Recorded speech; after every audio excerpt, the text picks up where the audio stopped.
गौरिका ने आंखें खोली तो सिर दर्द से फटा जा रहा था। एक क्षण के लिए तो सब कुछ धुंधला सा लगा, मानो कोई डरावना सपना देख रही हो। उसने कराते हुए इधर उधर देखने की कोशिश की। सल्ला ओ सल्ला, उसने बेहद कमजोर स्वर में अपनी सेविका को पुकारा, लेकिन उसकी पुकार छत और दरवाजों से टकराकर लौट आई। कहाँ मर गई? कहते हुए गौरिका ने सारी शक्ति जुटाकर उठने का यत्न किया। तभी खून में लथपथ अपने हाथ को देखकर उसे झटका सा लगा और वह सिर दर्द भूलकर खून खूना चिल्लाती हुई दरवाजे की ओर भागी थी। गौरिका की चीख सुनकर पड़ोस के दरवाजे खुलने लगे और पड़ोसनी ने निशा और शिखा दौड़ी आई थी। क्या हुआ गौरिका? दोनों ने समवेत स्वर में पूछा। खून में लथपथ गौरिका को देखते ही उनके रोंगटे खड़े हो गए थे। गौरिका अधिक देर खड़ी न रह सकी, वह दरवाजे के पास ही बेशुद्ध होकर गिर पड़ी। तब तक वहां अच्छी खासी भीड़ जमा हो गई थी। निशा और शिखा बड़ी कठिनाई से गौरिका को उठाकर अंदर ले गई। वहां का दृश्य देखकर वे भय से कांप उठी। दीवान पूरी तरह खुद से लथपथ था। गौरिका के सिर पर गहरा घाव था। किसी भारी वस्तु से उसके सिर पर प्रहार किया गया था। शिखा ने भी सल्ला को पुकारा था, पर कोई जवाब न पाकर वह स्वयं ही रसोई घर से थोड़ा जल ले आई थी और उसे होश में लाने का यत्न करने लगी थी। निशा ने तुरंत गौरिका के पति कौशल को फोन कर सूचित किया था। अन्य पड़ोसियों ने पुलिस को सूचना दी थी। सभी इस घटना पर आश्चर्य जाहिर कर रहे थे। बड़े से पश्चिम मंजिला भवन में 30 से अधिक फ्लैट थे। मुख्य द्वार पर 2 चौकीदार दिन रात उस अपार्टमेंट की रखवाली करते थे। नीचे ही उनके रहने का प्रबंध भी था। इस सारी रेजिडेंसी के ज्यादातर निवासी वहां लंबे समय से रह रहे थे और भवन को पूरी तरह सुरक्षित समझते थे। अतः इस प्रकार की घटना से सभी का भयभीत होना स्वाभाविक ही था। आनन फानन में कौशल आ गया। उसका ऑफिस अधिक दूर नहीं था, पर आज ऑफिस से फ्लैट तक पहुंचने का 15 मिनट का समय उसे एक युग से भी लंबा प्रतीत हुआ था।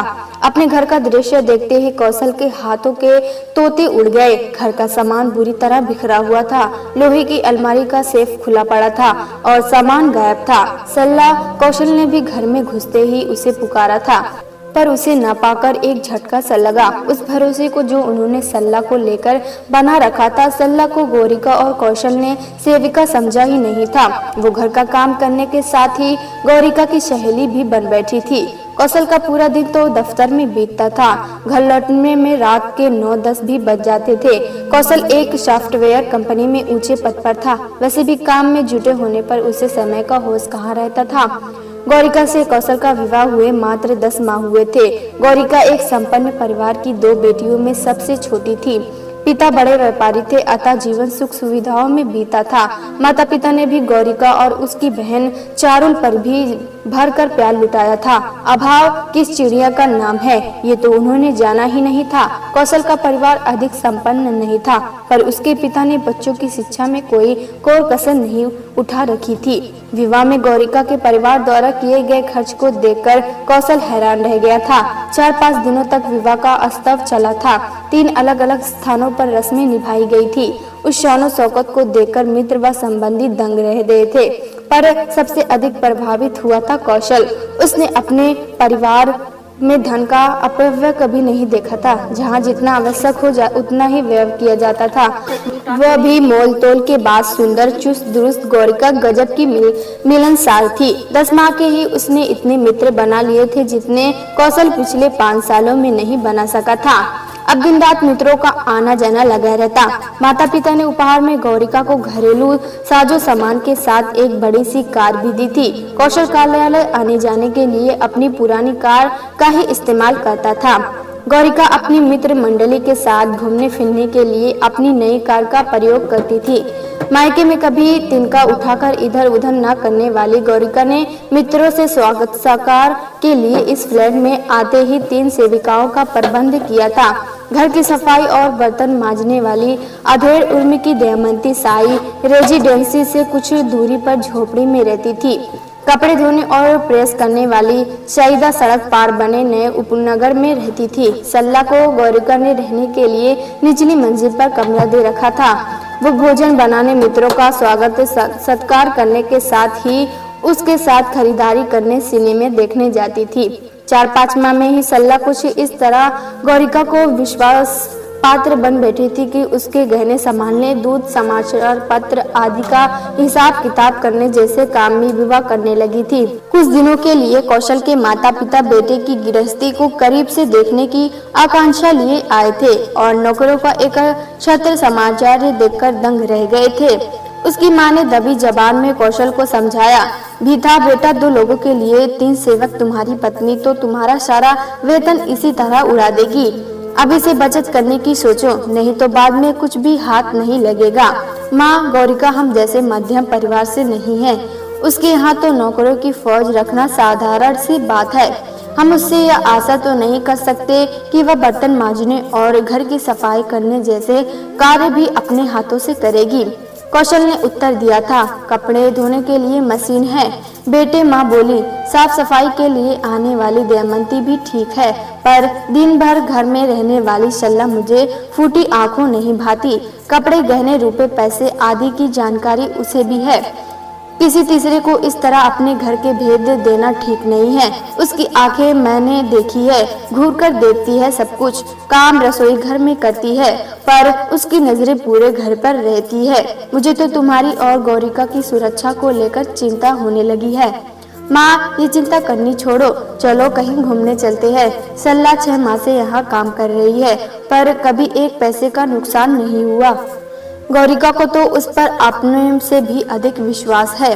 कौशल ने बोझिल हो आए वातावरण को हल्का करने का प्रयत्न किया था।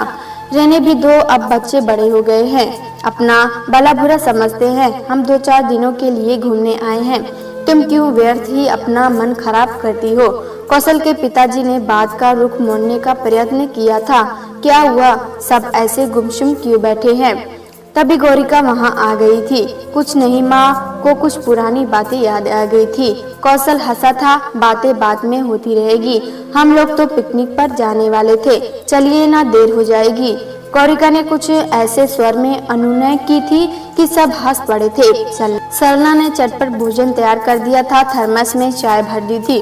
पर जब गौरिका ने सरला से भी साथ चलने का कहा तो कौशल ने मना कर दिया था। माँ पापा को अच्छा नहीं लगेगा, उन्हें परिवार के सदस्यों के बीच गैरों की उपस्थिति रास नहीं आती। कौशल ने समझाया था, मैंने सोचा था कि वहाँ कुछ काम करना होगा तो सल्ला कर देगी। ऐसा काम क्या पड़ेगा, फिर मैं हूँ ना, सब संभाल लूंगा। सच तो ये था कि खुद कौशल को भी परिवार में सल्ला की उपस्थिति हर समय खटकती थी, पर कुछ कहकर गौरिका को आहत नहीं करना चाहता था।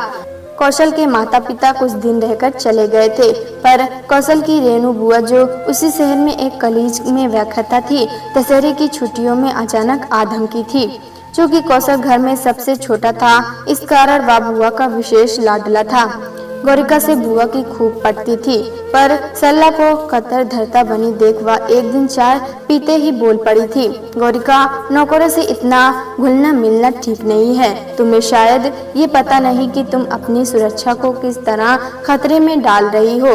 आजकल का समय बड़ी ही कठिन है, हम किसी पर विश्वास नहीं कर सकते। मैं जानती हूँ बुआ जी, इसलिए तो मैंने किसी पुरुष को काम पर नहीं रखा। मैं अपनी कार के लिए एक चालक रखना चाहती थी। अधिक भीड़भाड़ में कार चलाने से बड़ी थकान हो जाती है, पर देखिए हम दोनों स्वयं ही अपनी कार चलाते हैं। रेणु बुआ चुप रह गई थी। वो शायद बताना चाहती थी कि पुरुष हो या स्त्री, कोई भी विश्वास के योग्य नहीं है। फिर भी उन्होंने गौरिका से यह आश्चर्यचकित जरूर से लिया कि भविष्य में वह रुपए से पैसे गहनों से सल्ला को दूर ही रखेगी। गौरिका ने रेणु बुआ का मन रखने के लिए उन्हें आश्चर्य कर दिया, पर उसे सल्ला पर अविश्वास करने का कारण समझ में नहीं आता था। उसके अधिकतर पड़ोसी एक झाड़ू बर्तन वाले से काम चलाते थे, लेकिन वह सोचती कि उसका स्तर उन सबसे ऊंचा है। कौशल ने सबसे पहले गौरिका को पास के नर्सिंग होम से भर्ती कराया था, फिर घर पर घाव होने के कारण वहां टांके लगाए गए थे। निशा और शिखा ने गौरिका के पास रहने का आश्वासन दिया तो कौशल घर आ गया और आते ही उसने अपने और गौरिका के माता पिता को सूचित कर दिया। कौशल ने रेणु बुआ को भी सूचित कर दिया। बुआ नजदीक थी और वह अच्छी तरह से जानता था कि उस पर आई इस आफत को सुनते ही बुआ दौड़ी चली आएगी। प्रथम सूचना रिपोर्ट लिखाकर कौशल दोबारा नर्सिंग होम चला गया था। सिर में टाके लगाने के लिए गौरिका के एक ओर के बाल साफ कर दिए गए थे। हाथ में पट्टी बंधी थी पर वह पहले से ठीक लग रही थी। कौशल मेरे कपड़े बदलवा दो, सल्ला से कहना अलमारी से धुले कपड़े निकाल देगी। गौरिका थके स्वर में बोली थी, नाम मत लेना उस नमक हराम का, कहीं पता नहीं उसका तुम्हें अब भी ये समझ में नहीं आया कि तुम्हारी ये दशा सल्ला ने की है। कौशल क्रोधित हो उठा था। क्या कह रहे हो? सल्ला ऐसा नहीं कर सकती, याद करने की कोशिश करो। हुआ क्या था तुम्हारे साथ? पुलिस तुम्हारा बयान लेने आने वाली है।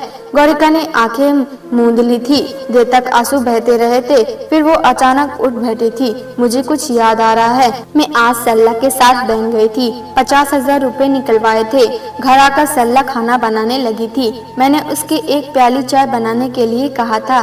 चाय पीने के बाद क्या हुआ मुझे कुछ पता नहीं। गौरिका सुबकने लगी थी। 2 दिन बाद तुम्हारे जन्मदिन पर मैं तुम्हें उपहार देना चाहती थी, तभी रेणु बुआ आ पहुंची थी। उनके गले लगकर गौरिका फूट फूट कर रोई थी। देखो बुआ जी क्या हो गया, मैंने सल्ला पर अपनों से भी ज्यादा अधिक विश्वास किया, सभी सुख सुविधाएं दी, उसने मुझे उसका ये प्रतिदान दिया है। गौरिका बिलख कर रो रही थी। रेणु बुआ चुप रह गई थी। वह जानती थी कि कभी कभी मौन शब्दों से भी अधिक मुखर हो उठता है। वह यह भी जानती थी कि बहुत कम लोग दूसरों को ठोकर खाते देखकर संभलते हैं, अधिकतर तो खुद ठोकर खाकर ही अकल आती है। सल्ला 50,000 रुपए के साथ ही घर में रखे गौरिका के गहने कपड़े भी ले गई थी। लगभग 5 माह बाद वह अपने 2 साथियों के साथ पकड़ी गई थी और तभी गौरिका को पता चला कि वह पहले भी ऐसे अपराधों के लिए सजा काट चुकी थी। सुनकर गौरिका की रूह कांप गई थी। कौशल, माँ बाप तथा घर के अन्य सभी सदस्यों ने उसे समझाया था कि भाग्यशाली हो जो तुम्हारी जान बच गई, नहीं तो ऐसे अपराधियों का क्या भरोसा। इस घटना को 5 वर्ष बीत चुके हैं। फैशन डिजाइनर गौरिका का अपना बुटीक है, पर पति 3 वर्षीय बेटी और बुटीक सब कुछ गौरिका स्वयं संभालती है। दमयंती अब भी उसका हाथ बटाती है, पर सब पर अविश्वास करना और अपना कार्य स्वयं करना सीख लिया है गौरिका ने। प्यारे दोस्तों, अगर ये कहानी आपको पसंद आए तो एक लाइक सब्सक्राइब जरूर करें।